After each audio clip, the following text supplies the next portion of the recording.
অনেকদিন ধরে আমি অনেক চিন্তিত। কেন? কি হয়েছে? কি করে ইংরেজি শিখবো বুঝতে পারছি না। ও, তাহলে এই ব্যাপার। কিছু কি উপায় আছে? হ্যাঁ, তাই ভাবছি। এই ভাবতে ভাবতে আমি খুব ক্লান্ত হয়ে পড়েছি। আমি বুঝতে পেরেছি কি করা উচিত। কি করা উচিত? স্যারকে বলা উচিত। হ্যাঁ, স্যার তো ক্লাসেই আছে, তাহলে স্যারকে বল। ঠিক আছে, তাহলে বলছি স্যার। স্যার, আমার একটা প্রশ্ন আছে। কি প্রশ্ন? কিভাবে ইংরেজি শিখবো বুঝতে পারছি না।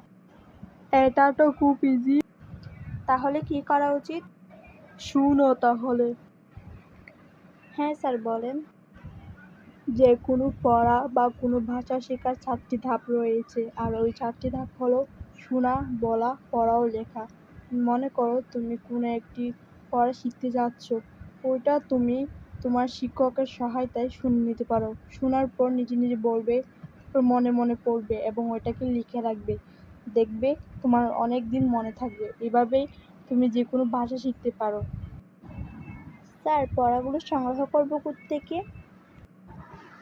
যেহেতু তোমরা ইংরেজি শিখতে চাচ্ছ, তাহলে তোমরা ইংলিশ গল্পের বই পড়তে পারো। যদি গল্পের বই না থাকে, ইংলিশ পাঠ্য বই পড়তে পারো, অথবা ইংলিশ কার্টুন দেখতে পারো এবং একে অপরের সঙ্গে ইংলিশে কনভারসেশন অর্থাৎ কথোপকথন করার মাধ্যমে তোমরা ইংরেজি শিখতে পারো। Thank you so much sir. Most welcome.